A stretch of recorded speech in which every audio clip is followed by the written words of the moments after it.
So I wanted to do this video before I leave. I literally, technically, am supposed to leave in like 2 minutes, but I was inspired to do this real quick review of Eternal Sunshine, Brighter Days Deluxe by Ariana Grande. So the reason I want to talk about this one is because this album snuck up on me. I did not really so I grew up with Ariana Grande. I'm the same age as her, so she's always been around. I always known her hits.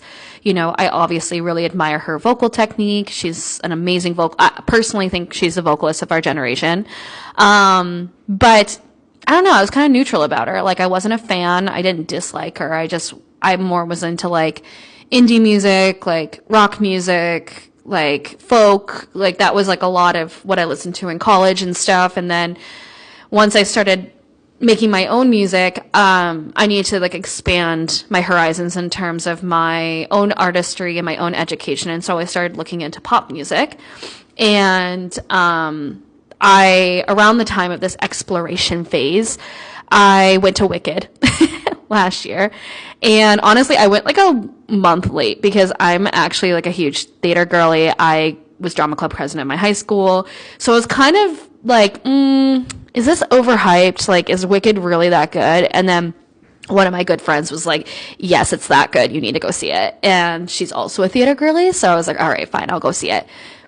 Blown away, as most people were. Honestly, all the hype was like like hyped. Like, I was so shocked by how good it was. And so it really sparked an interest in looking more into Ariana Grande as an artist. And so I started researching her career and looking into things. And this was before Brighter Days Ahead had come out, I think. And so it was only Eternal Sunshine. And I fell in love with every single track on that album. And then Brighter Days Ahead came out. And I was like, oh my God, I didn't think it could get better. This completely completed the sound of this album. This is no skip A+ album, in my opinion. And so I don't know if I can order it. Like, I really try to, but honestly, I don't know if anyone relates to this.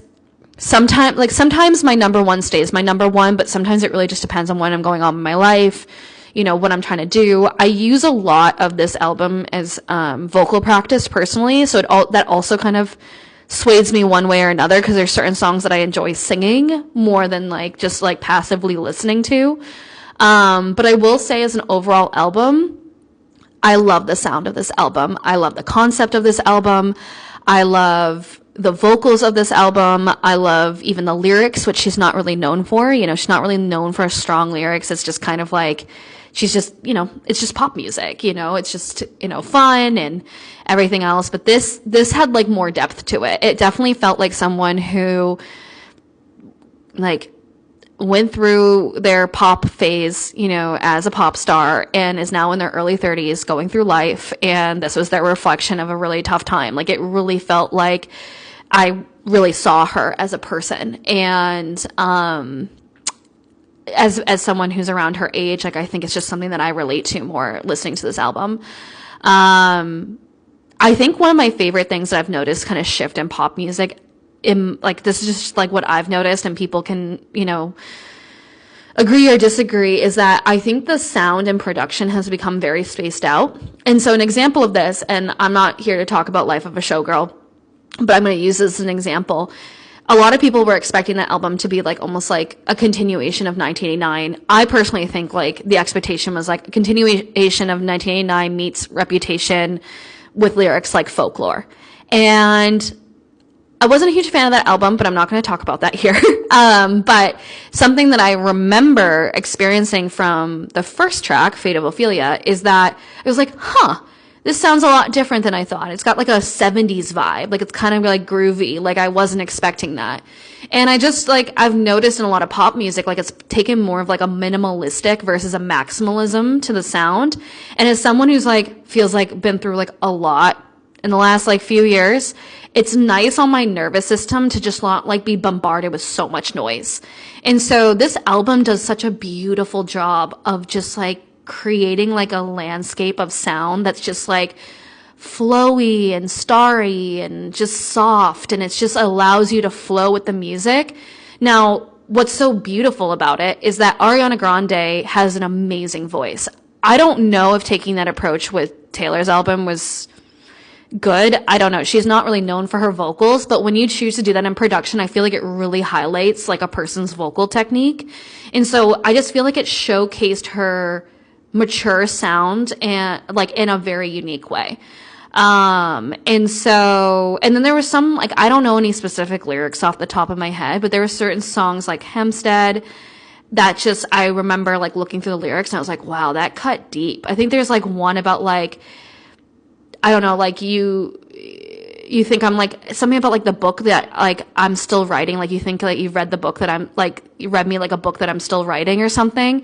And I don't know. It's just like, there's like little imagery like that it's just like, I feel like really added in a way that she's never had in her music before. And I loved every single addition to The Brighter Days Ahead. Twilight Zone is just so beautiful. Probably my least favorite out of those ones is probably Warm, but it's still so great. Dandelion, I mean, the horn in the beginning, like, caused me to have shivers every single time. Hempstead is my favorite right now. Like, that's probably my number one right now. But that's changed. Like, there was a while where, like, Don't Want to Break Up With You is my favorite. It's my favorite to sing. Eternal Sunshine. I think those three are kind of in rotation right now for me. Yeah, like even some of like the higher, like more single pop ones, A Boy Is Mine, Yes and Bye. Like I love those ones too, like the more faster paced ones. Imperfect for You, I Wish I Hated You. Like those are they're just all of them. Like I have no complaints about any of the songs. And that is not easy for me to say.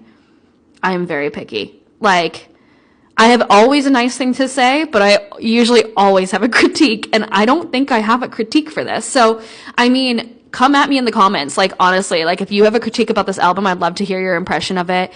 If you're, like, just as stoked about it as I am, I know it's been a while since it came out, but I just felt like it was necessary to talk about.